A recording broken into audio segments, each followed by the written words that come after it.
Chapter 1. The Start. My father, Harald Dahl, was Norwegian. He came from a small town near Oslo in Norway. His father, my grandfather, had a shop in the town. People went to the shop to buy food and things for their houses. The shop had nearly everything. At the age of 14, my father had an accident and badly hurt his arm. A doctor came, but he was not a good doctor. He hurt my father's arm more, and then the arm had to be cut from my father's body. My father had only one arm, but he learned to do lots of things with it. He made one side of a fork into a knife because he wanted to cut his own food. He took his special fork everywhere with him in a little bag. My father lived in a small town, but he wanted to see the world. He finished school and got a job on a ship. It took him to Calais in France. From there, he went to Paris. In Paris, my father met a young woman called Marie and married her. At that time, many ships traveled across the world, and they needed fuel, food, and thousands of other things. My father started a company that had all these things. The ships bought everything they needed from his company, and my father made a lot of money.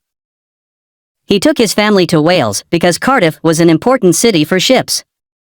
My father and Marie had 2 children, a girl and a boy, but then Marie sadly died. My father was sad, and he wanted a new wife. In 1911, he went on holiday to Norway. There, he met a young Norwegian woman called Sophie and married her.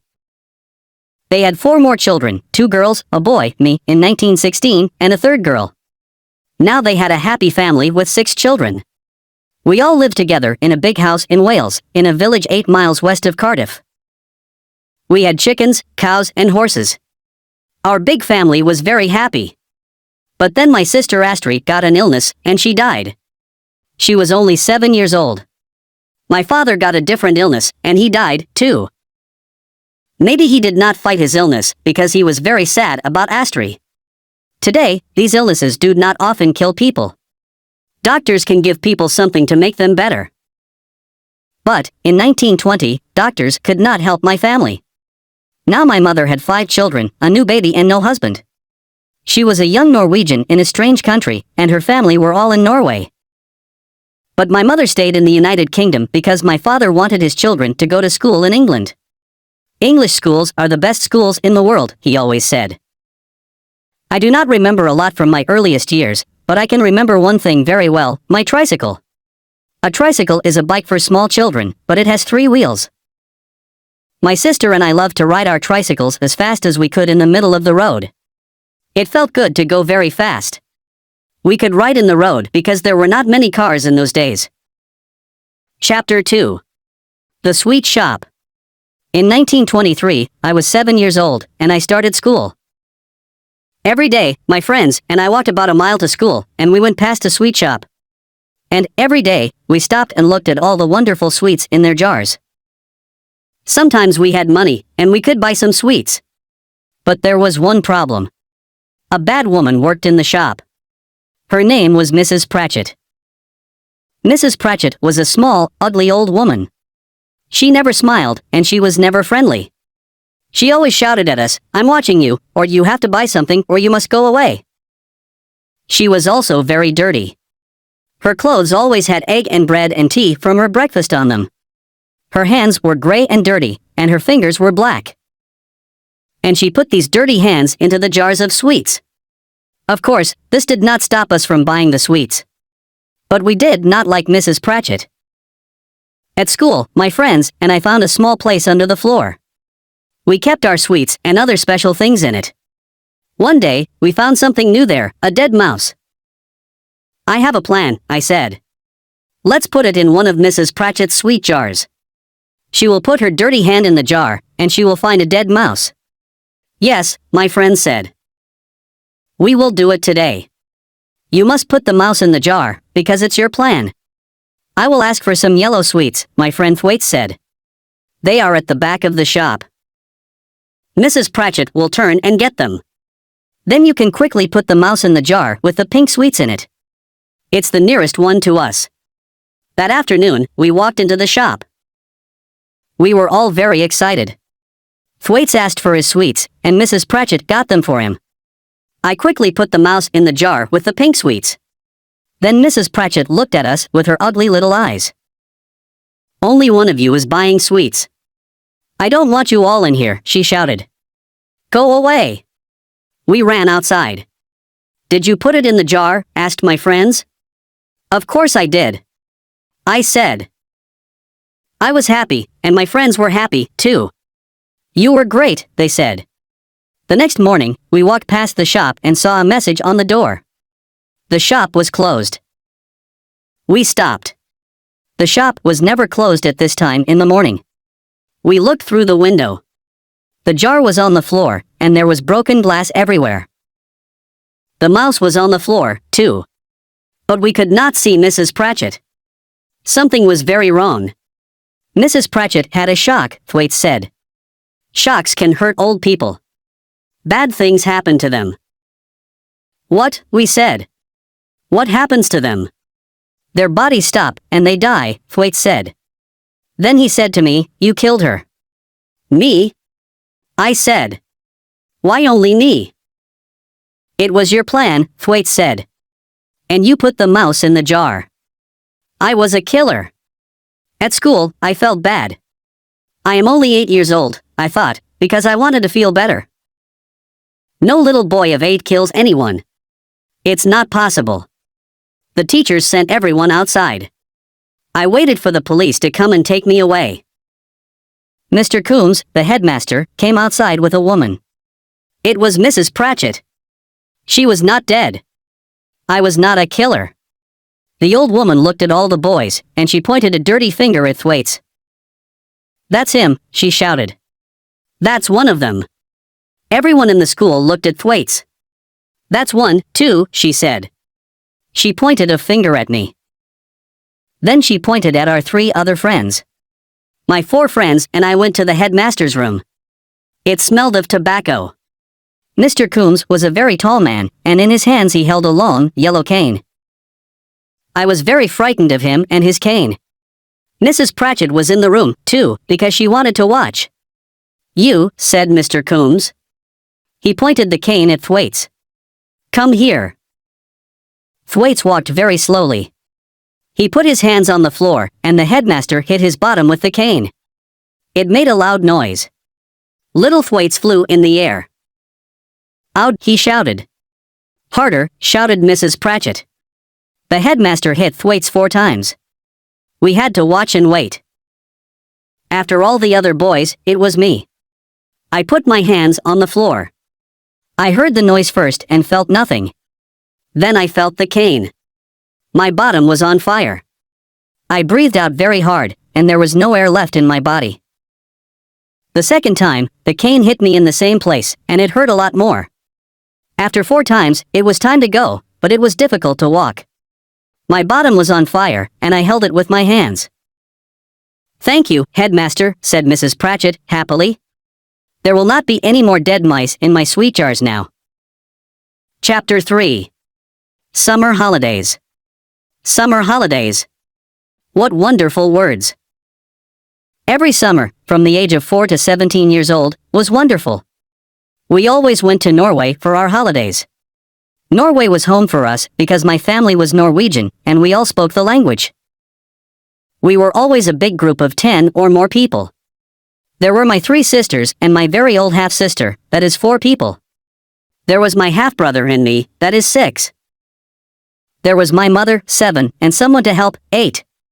2 or more friends of my very old half-sister came, too. In those days, there were no planes. It took 4 days to go to our holiday in Norway. We went by train, taxi, a second train, a second taxi, ship, and then in a small boat. We always went to Oslo first. We stayed one night in a hotel and visited our mother's parents. My grandmother was a very old woman with white hair. My grandfather was very quiet. He always sat in a chair and smoked tobacco from a very long pipe. After the visit to my grandparents, we traveled to a little island. Its name was Tjom, and it was the best place on earth. We went to the beach there. We swam in the sea and lay in the sun. We went to other islands in our little boat and ate fish from the sea. They were wonderful days. I remember only one bad thing about our holidays in Norway. One year, my mother said, we are going to the doctor. He wants to look at your nose and mouth." "What's wrong with my nose and mouth?" I asked. I was about 8 years old. "Not a lot," my mother said. "But I think you have adenoids." "What are adenoids?" I asked her. "Don't worry," she said. "It's nothing." The doctor looked up my nose and in my mouth. I did not worry, because I was too young to understand. Someone held a bowl under my face. The doctor had a very long knife. He put it in hot water over a fire to make it clean. "Open your mouth," said the doctor. But I did not want to. "It will be quick," he said. I opened my mouth. The doctor's knife went into my mouth. It moved very quickly. The doctor turned it 4 or 5 times. Something red went from my mouth into the bowl. It was a shock. "Those are your adenoids," said the doctor. He pointed at the red things in the bowl. The top of my mouth was on fire. I held my mother's hand. How could someone do this to me? "You will breathe more easily now," said the doctor. My mother and I walked home. Yes, I said walk. There was no bus or car. We walked for 30 minutes. We got home to my grandparents' house, and someone gave me a chair. "He can rest there for a few minutes," my grandparents said. This was in 1924. It was normal to cut a child's adenoids with no anesthetic in those days. Chapter 4. Boarding School. In September 1925, I was 9 years old, and it was time for me to go to boarding school. Children stay the night at boarding school and live there without their families. St. Peter's School in Somerset was the nearest English boarding school to our house in Wales, but it was across 15 miles of sea.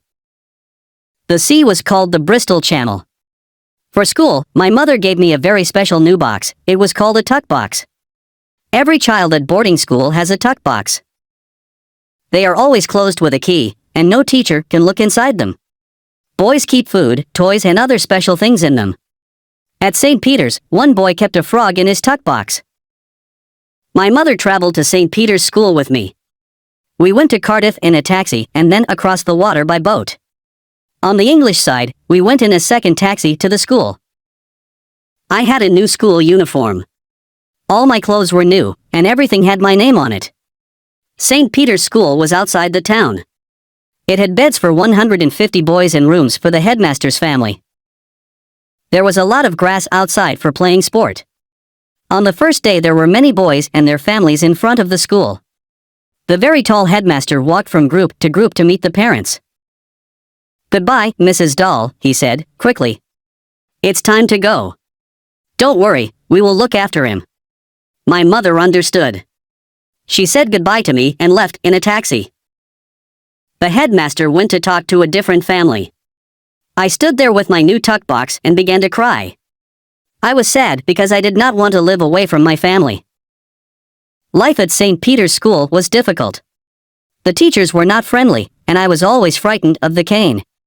We had to wash in cold water, and the food was bad. I wanted to go home and see my family. At night in bed, I always thought about my family and tried not to cry. They were across the Bristol Channel, and I could see the sea from window. I always went to sleep with my face towards my family. I never turned my back towards them in bed. Mothers sent their hungry sons food every week.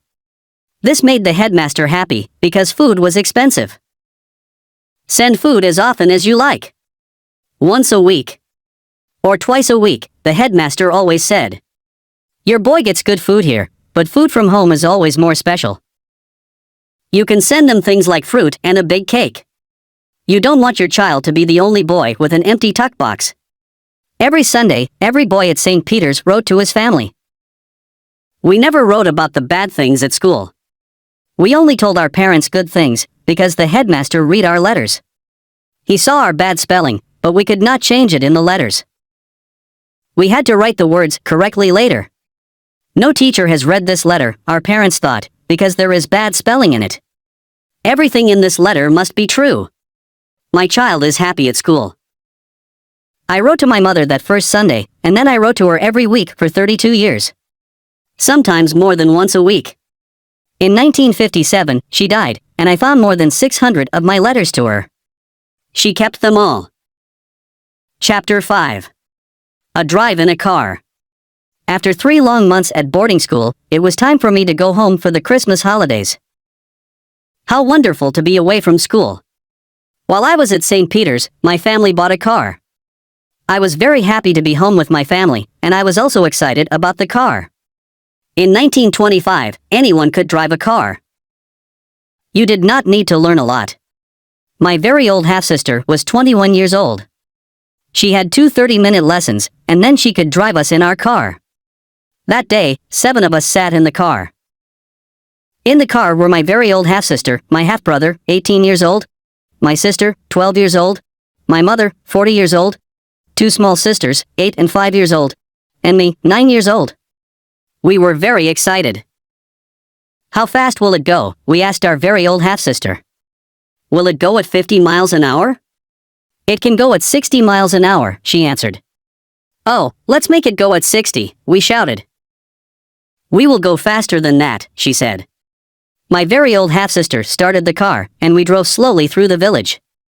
People in the street were excited to see our car. After 5 minutes, we left the village. You see. I can do it, our very old half-sister said. Go faster, we shouted. We're only going at 15 miles an hour. My half-sister began to make the car go at about 35 miles an hour. Then we came to a corner in the road. Help, she shouted. The car went into the side of the road. There was broken glass everywhere. My family were all okay, but I was badly hurt. My nose was nearly cut from my face. My very old half-sister drove the broken car to the doctor very slowly, at about 4 miles an hour. Wow, said the doctor. Look at his nose. It hurts, I cried. Please help him, said my mother. Don't worry, said the doctor. He will keep his nose. An hour later, the doctor came to our house. I lay on a table, and someone put something white from a bottle on my face. It smelled very strong. I tried to stand, but strong hands held me down on the table. Good boy, said the doctor. Close your eyes and sleep. After 8 hours, I woke up, and my nose was back in its place. My mother gave me a coin. British coins always have a picture of the king or queen on them.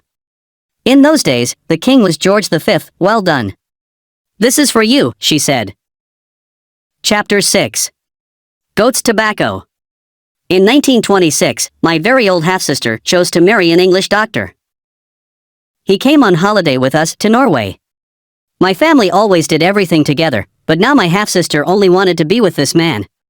She was always with him, and they did not want to be with us. My other sisters and I were young. I was only 9 years old, and we did not understand this.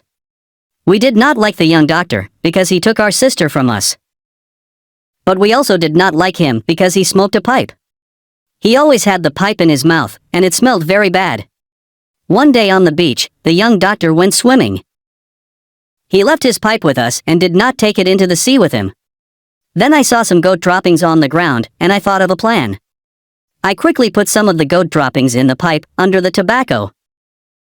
The young doctor came back and started smoking his pipe. My half-brother and sisters and I watched him. "Ah, shush," he said. "I love to smoke after a swim, and this English tobacco is the best. It's much better than Norwegian tobacco." The sea was blue and sun was bright. It was a beautiful day. Then we heard a loud shout and watched the young doctor fly into the air. His pipe flew out of his mouth, and his face was the color of snow. "Help! Help!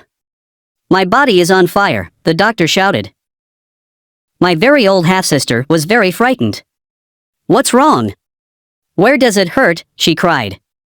"Get the boat. Quickly. We must go to hospital." But the young doctor lay on the ground and breathed in the clean air. After 5 minutes, he started to feel better. "What happened?" asked my very old half-sister. "I don't know," said the doctor. "I know.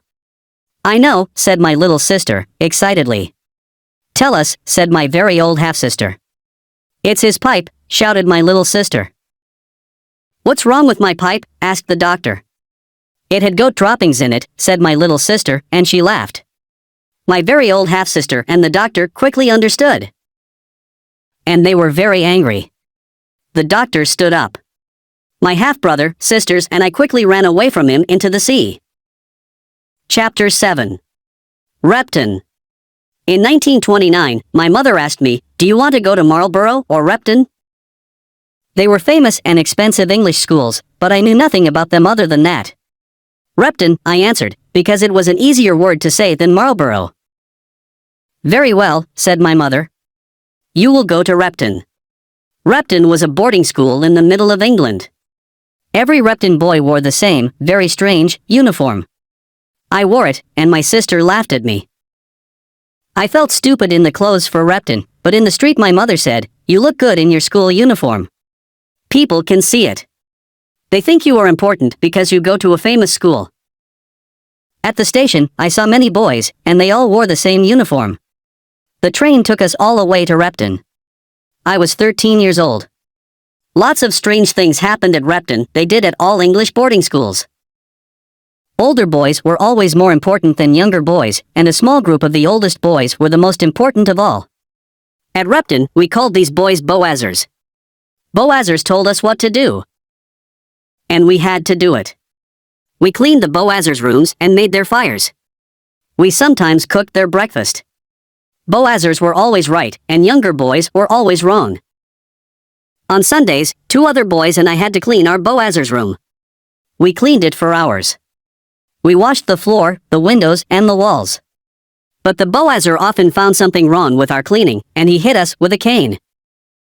A Boazer could stand in any room of the school and shout about a job. Then every young boy had to run to him. The slowest boy had to do the job. One snowy morning, I heard a Boazer shout about a job. I ran as fast as possible, but I was the slowest boy to get there. "Doll, come here," said the Boazer. His name was Wilberforce. "Go and make my toilet warm." At Repton, all the toilets were outside, and their little rooms had no doors. In winter, they were very cold. My job was to sit on the toilet before Wilberforce and make it warm for him. I sat on the toilet for 15 minutes, and then Wilberforce came. "Is it warm?" he asked me. "It's as warm as possible, Wilberforce." "We will see," he said. He sat on the toilet. "Very good," he said. "Very, very good. Some boys have cold bottoms.